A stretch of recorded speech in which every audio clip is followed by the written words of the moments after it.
Welcome to another Smart Money video. And today I would like to discuss one thing in business that can kill a healthy business. It sounds pretty scary, and it is. It is particularly pertinent in today's environment where we have an uncertain economic environment. And that thing that I would like to talk about, not being short-staffed. You can overcome this. You can hire people. People can work extended hours. You can bring in volunteers. It is not lack of vision. Lack of vision, good teams come together and will ultimately find a way of creating a purpose for themselves. Is it ideal? Not at all. Far from it. Is it bad management? Bad people management? No, not at all. Bad people management will cause a higher staff turnover, but it can be overcome and you can move past it. A business can still function even if it has that. Is it a pleasant place? No. Is it ideal? Not at all. But a business can continue and grow. And lastly, is it poor expense management? No, it's not. You see, we can have expenses that are really out of control or disproportionate to the business. But as long as we have a good product or service and income keeps coming in, it is quite fun.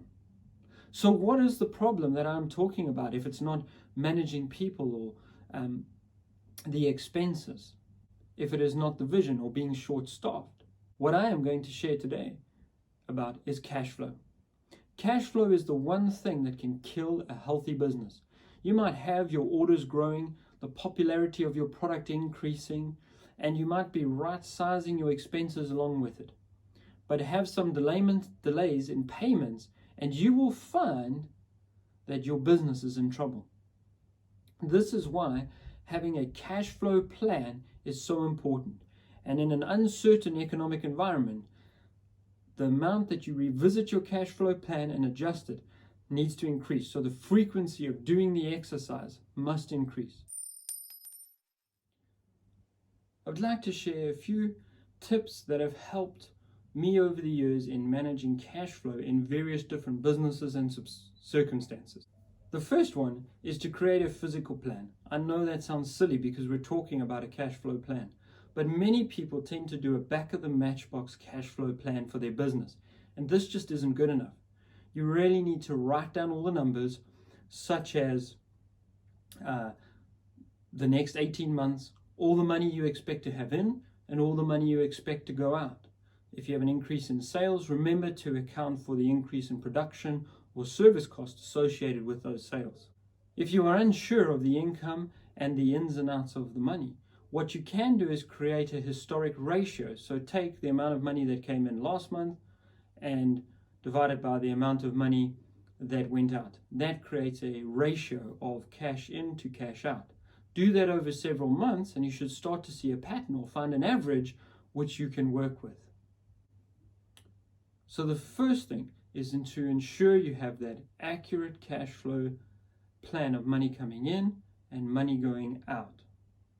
Now, the second thing, and this is just as important as recording and projecting forward what you think is going to happen. It is about monitoring it each and every month to see how accurate your forecast is against what actually took place. So check your expenses, check your income, and ensure that they're aligned. If they're not, you're able to make adjustments and learn why the forecast was wrong and adjust your forecast going forward so that it becomes more and more accurate over time. What this ensures is that if you start out really inaccurate and unable to make a forecast, through the iterative learning and incremental improvement, you are able to create a more and more accurate plan. This is fantastic for a business because when you get on top of it, you can spot the weak points in the plan and start to create mitigating plans. You can start to find ways of alleviating the cash flow problem. And this is step number 3. Fix the problems. Work out a plan. Look and see, hey, I can change this We need to reduce things. Perhaps it's about changing when staff bonuses are paid. Perhaps it's even about shifting when salaries are paid. If they're paid on the 25th of the month, shift them to the last Friday of the month. This might give you a few extra days of cash in the bank, which lets your cash flow and allows for those who are paying you for the money to come in, so you always have money for salaries. Perhaps you need to look towards your investors to get a buffer and have a larger balance of cash. Sometimes you have to get this from the bank if you do not have investors and it's a smaller business or a different type of business where you are bootstrapping or using your own money to succeed. So to recap, the one thing which can kill a business is cash flow. Step number 1, make sure you have a plan. Step number 2, make sure that over time you are adjusting the plan and learning where the forecast is different from the actual reality. And step number 3, don't turn a blind eye to the system giving you warnings. Rather, find ways to mitigate it. If you see that there's going to be a problem 6 months from now is the time to start doing something about it. When you're in the month and there is a cash flow problem, it's usually too late and you end up having to pay a lot of money or expensive interest and fees to get credit and liquidity quickly.